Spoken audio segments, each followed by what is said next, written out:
मैं बाबा को सुबह का नाश्ता करवाकर घर से निकल आई। मेरी मुट्ठी में कुछ सिक्के थे जो मैंने रात ही घर के कोने कोने से ढूंढे थे, जो बस भाई के घर पहुंचने तक ही काम आ सकते थे। इस वक्त तो यही सिक्के हैं, वापसी के लिए भाई कुछ पैसे दे ही देंगे। मैं इसी आस में भाई के घर पहुंची तो वो ऑफिस जाने के लिए तैयार डाइनिंग टेबल पर बैठे नाश्ता कर रहे थे। मेरे नमस्ते करने पर उन्होंने मुझे यूं देखा जैसे मैं इतनी सुबह कैसे और क्यों आई हूं। भाई, वो बाबा की तबीयत बहुत खराब है, रात भर खांसते रहे हैं। भाई से पहले भाभी बोल पड़ी, अरे बुढ़ापे में तो हर इंसान खांसता रहता है। याद नहीं तुम्हारे ताऊजी कैसे खांसा करते थे? उनके लिए कितनी दवाइयां की थी, कोई फायदा हुआ था? मैंने बेबसी से भाई को देखा तो भाभी फिर शुरू हो गई, महंगाई देख रही हो, आसमान को छू रही है।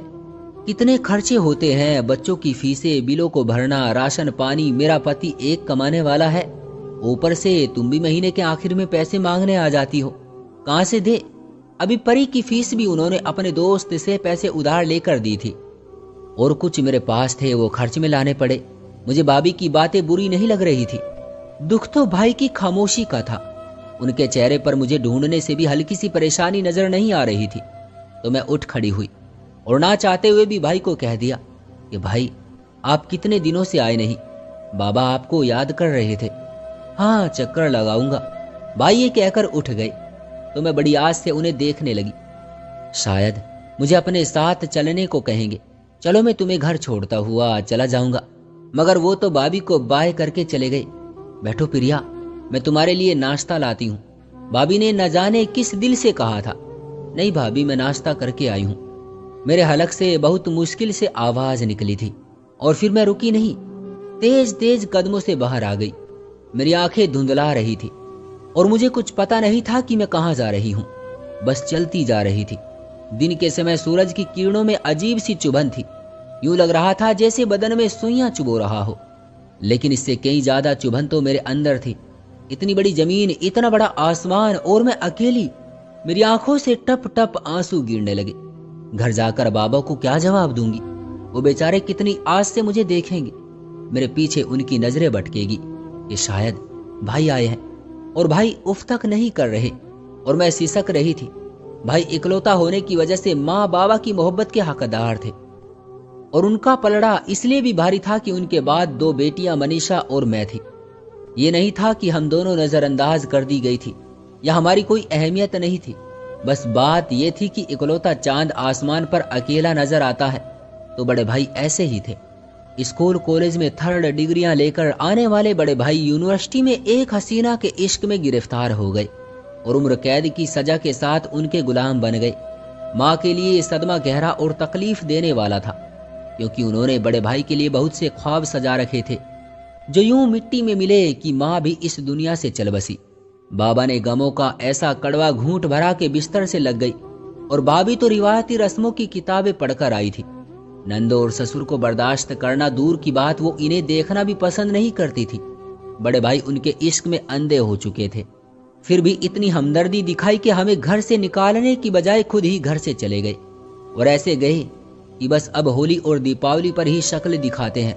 और मनीषा दीदी, जो भाई से 5 साल छोटी थी, उन्होंने इंटर भी अभी नहीं किया था कि माँ के एक रिश्तेदार ने अपने बेटे वरुण के लिए उनको पसंद कर लिया।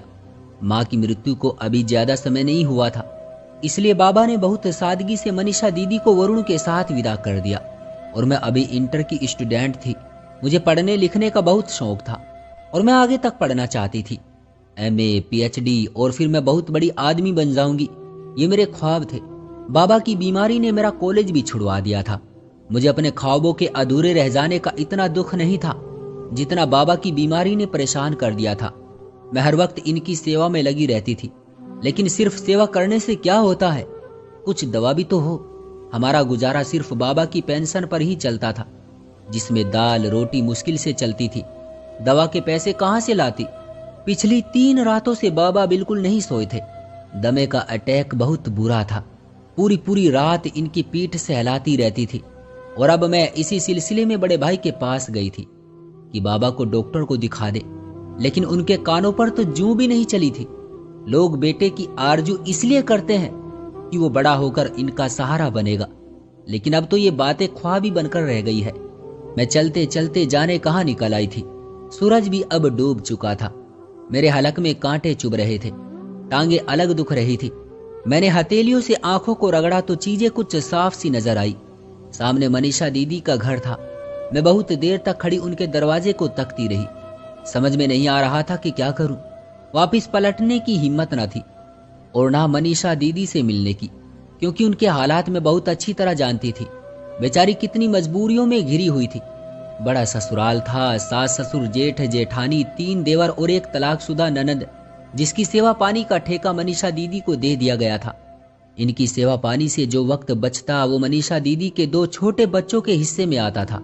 मैंने सर उठाकर आसमान को देखा कि शायद मेरे सूखे हलक में वही 2 बूंदे टपका दे, लेकिन वो तो सूरज की आंच में जल रहा था। तब ना चाहते हुए भी मैंने मनीषा दीदी के दरवाजे की बेल बजा दी। पहली दफा बजाने पर ही मनीषा दीदी ने दरवाजा खोल दिया। मैं उन्हें देखकर उनके गले लग गई, लेकिन शुक्र है आंसू अंदर ही उतर गए। मुझे पता नहीं क्यों सुबह से ऐसा लग रहा था कि तुम आओगी। बाबा की तबीयत कैसी है? उन्हें भी साथ ले आती। बच्चों की वजह से फुर्सत नहीं मिलती, वरना रोज सोचती हूँ तुमसे और बाबा से मिलाऊं। मनीषा दीदी मेरा हाथ पकड़कर नजरें चुराते हुए मुझे अपने कमरे में बैठाकर जल्दी से पानी ले आई, तो मैंने उनके हाथ से गिलास लेकर एक ही सांस में खाली कर दिया। तो पूछने लगी, खाना खाओगी? लाऊं?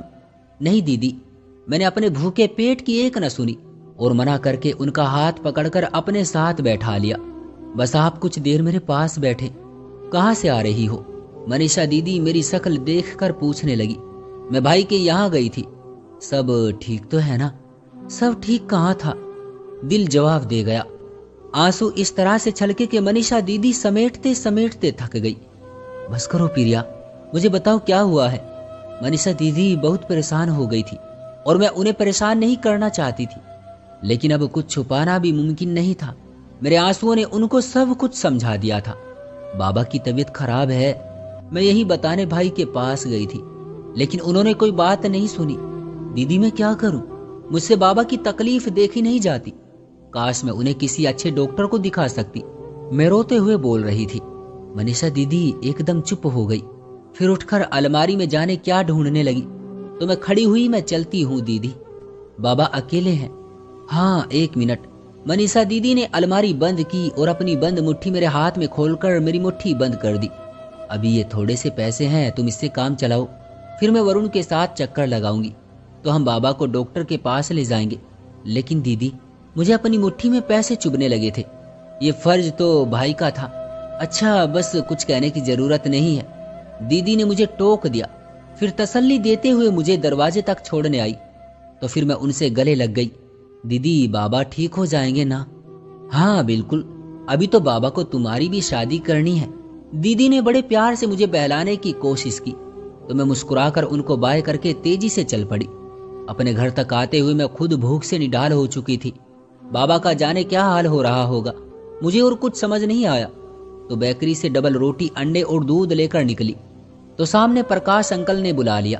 प्रकाश अंकल हमारे मोहल्ले के बहुत अच्छे आदमी थे, उनकी गारमेंट्स फैक्ट्री थी।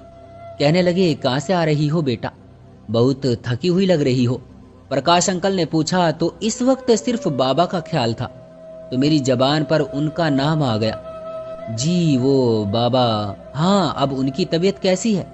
जी बस मेरी आंखों में फिर से पानी आ गया, तो मैंने सर झुका लिया।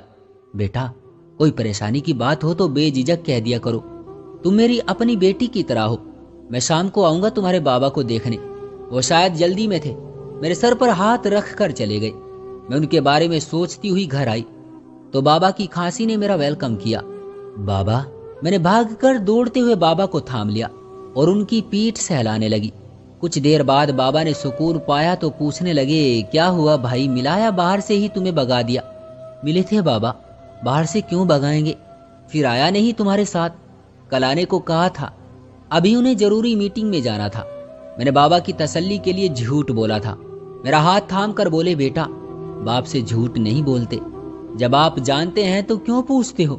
अपनी तसल्ली के लिए या फिर खुद को जुटलाना चाहता हूँ। बाबा की ऐसी बातें सुनकर मैं वहां से उठ आई। शाम हुई, प्रकाश अंकल आए तो बाबा के लिए ढेरों फल, बिस्किट और न जाने क्या कुछ लेकर आए। मुझे अपनी ऐसी हालत पर रोना आया और बड़े भाई पर गुस्सा। प्रकाश अंकल कुछ देर बाबा के पास बैठे रहे, फिर जाते हुए मुझे कह गए कि किसी भी चीज की जरूरत हो तो बेझिझक कह दिया करो। हाँ, मुझे जरूरत है बहुत सारी चीजों की, अपने लिए नहीं बाबा के लिए। इस रात में जाने किससे लड़ रही थी, मेरे लिए सब कुछ मेरे बाबा हैं और मैं उन्हें दुनिया की हर खुशियां देना चाहती हूँ तो दो, किसने मना किया है। लेकिन याद रखो, खुशियां यूं बैठे बिठाई नहीं मिल जाती, हाथ पांव हिलाने पड़ते हैं। मुझे झिंझोड़ा गया, मैं बौखला कर रह गई। थोड़ी देर बाद मैं सो गई, लेकिन सुबह उठी बाबा से कहने लगी, बाबा मैं प्रकाश अंकल को कहूंगी कि मुझे कहीं जॉब दिला दे। कहीं क्यों, अंकल की अपनी फैक्ट्री है ना।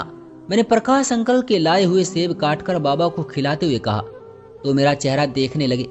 ठीक है बाबा, अभी मैंने पढ़ाई भी पूरी नहीं की है, मैं साथ साथ पढ़ भी लूंगी। मैं यही समझी कि बाबा मेरी अधूरी पढ़ाई पूरी करवाएंगे, लेकिन वो बहुत दुखी थे।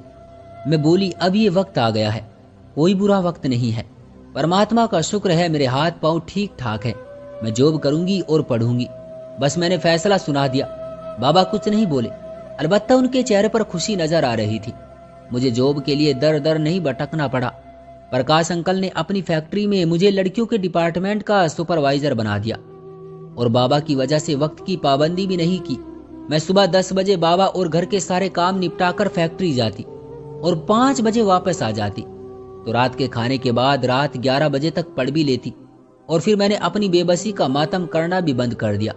उसके बाद मैं अपने अच्छे दिनों के ख्वाब देखने लगी थी और मेरे ख्वाबों की मंजिल सिर्फ मेरे बाबा थे।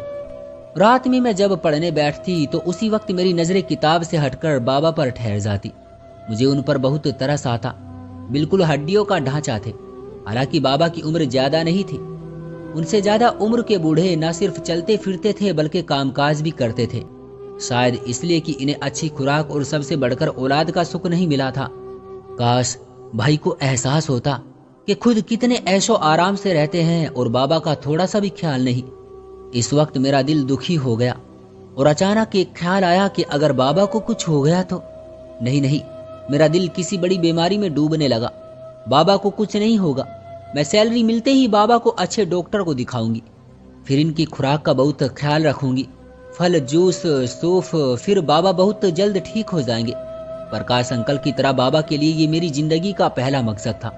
पहली सैलरी मिलते ही मैंने बहुत सारा फल खरीदा और आने वाली जिंदगी के लिए बहुत कुछ सोचती हुई घर आई तो बाबा सुकून से सो रहे थे।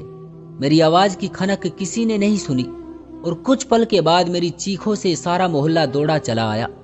बाबा, मेरे प्यारे बाबा चले गए और मेरी दुनिया वीरान हो गई। बड़े भाई दुनिया के दिखावे को 3 दिन के लिए जरूर आए थे, लेकिन मुझसे झूठे मुंह भी साथ चलने को नहीं कहा। ना उन्होंने ये सोचा कि मैं अकेली कैसे रहूंगी। मनीषा दीदी बार बार ये बात दोहरा रही थी तो मैंने कह दिया, मेरी फिक्र न करें दीदी, मैं अपने घर में हूँ। अपने घर में तो हूँ, लेकिन अकेली हो गई हूँ तो अकेली ही रहूंगी। मैंने दीदी को चुप कर दिया था। फिर कितने दिन गुजर गए, मेरी जिंदगी में कुछ नहीं पता था। मैं सारा वक्त बाबा के तख्त को देखती रहती थी। क्या कुछ नहीं सोचा था मैंने उनके लिए, और उन्हीं के लिए मैंने हिम्मत की थी। वो नहीं रहे तो हिम्मत भी टूट गई। लेकिन फिर प्रकाश अंकल के समझाने पर मैंने फिर से फैक्ट्री जाना शुरू कर दिया, जिससे कुछ समय तक मेरा ध्यान बट जाता था। अब घर के काम होने ना होने के बराबर थे। मैंने दिल से पढ़ना शुरू कर दिया। 2 साल में ग्रेजुएट हो गई। उसके बाद मैंने अलग अलग कोर्स करने शुरू कर दिए जो अच्छी जॉब के लिए बहुत जरूरी थे। इस बीच मैंने घर की हालत काफी अच्छी कर ली थी, वैसे ही जैसे मैं बाबा के लिए चाहती थी। बाबा के लकड़ी के तख्त की जगह बेड रख दिया और सोचती थी कि बाबा इस पर आराम से सो रहे हैं। छोटा फ्रिज ले लिया, रोज फल लाकर रखती। कोई फकीर आवाज लगाता तो उसको वो फल निकाल कर दे देती। उससे मुझे बहुत सुकून मिलता था। उन्हीं दिनों मैंने ख्वाब में बाबा को देखा, सेहतमंद हंसता खेलता चेहरा। मैंने खुशी से बाबा से पूछा, आप इतने सेहतमंद कैसे हो गए? इतने फल खिलाओगी तो सेहतमंद नहीं होऊंगा, बाबा ने मुस्कुराते हुए कहा था। उसके बाद तो मैंने कभी नागा नहीं की। मुझे यकीन हो गया कि मैं जो बाबा के लिए फल खरीदती हूँ वो बाबा ही खाते हैं। फिर वक्त गुजरता चला गया। मेरे हाथों में डिग्री के साथ साथ अलग अलग कोर्सेज के सर्टिफिकेट आए। तो फिर मुझे मल्टीनेशनल कंपनी में अच्छी जॉब मिल गई, अच्छी सैलरी। लेकिन फिर इसी हिसाब से मैं मेहनत में बहुत बिजी हो गई। मगर उसके बावजूद भी मैं रोजाना बाबा को फलों का तोहफा भेजना नहीं भूली। मैं कितनी भी जल्दी में होती, लेकिन जहां फलों की रेडी नजर आती मैं कुछ फल खरीद कर फकीरों को दे देती। बस अब ये हुआ था कि अब मैं फल छांट कर नहीं लाती थी, क्योंकि अब मेरे पास इतना वक्त नहीं होता था। इस वक्त मैं ऑफिस से निकली तो शाम बहुत हो गई थी और वो सर्दियों की शाम थी। फिर इधर एक रिक्शा मेरे करीब आकर रुका और इधर मेरी नजर फलों वाली रेडी पर पड़ी, तो मैं फल लेकर रिक्शा में बैठ गई और रास्ते में मुझे कोई भिखारी नहीं मिला। लेकिन शुक्र है घर की गली में पहुंची तो सामने से भिखारी आता देखकर मैंने जल्दी से फल की थैली उसके हाथ में दे दी, जैसे कि ये मुझ पर बोझ होता था जिसको मैं फौरन उतारना चाहती थी और उसके बाद मैं संतुष्ट हो जाती। इस वक्त भी मेरी यही हालत थी। घर आकर मैंने खाना खाया, उसके बाद कुछ देर फोन पर मनीषा दीदी के साथ गपशप की, फिर सोने के लिए लेट गई। मेरी यही रूटीन थी। सुबह क्योंकि ऑफिस के लिए जल्दी निकलना होता था इसलिए जल्दी सो जाती थी और शुक्र है कि मुझे सोने के लिए तैयारी नहीं करनी पड़ती थी, मैं फौरन सो जाती थी। लेकिन पता नहीं क्या हुआ, मेरी आंखें खुल गई। मुझे किसी ने आवाज लगाई थी। कौन? मैंने गुप्त अंधेरे में इधर उधर नजरें दौड़ाई, कोई नजर नहीं आया, लेकिन कोई था। मेरा दिल बेचैन होने लगा। फिर झोंका आया और इस झोंके में आवाज आई, बेटा फल तो देख कर खरीद लिया कर। तो दोस्तों ये थी हमारी आज की कहानी। उम्मीद करते हैं कि आपको पसंद आई होगी।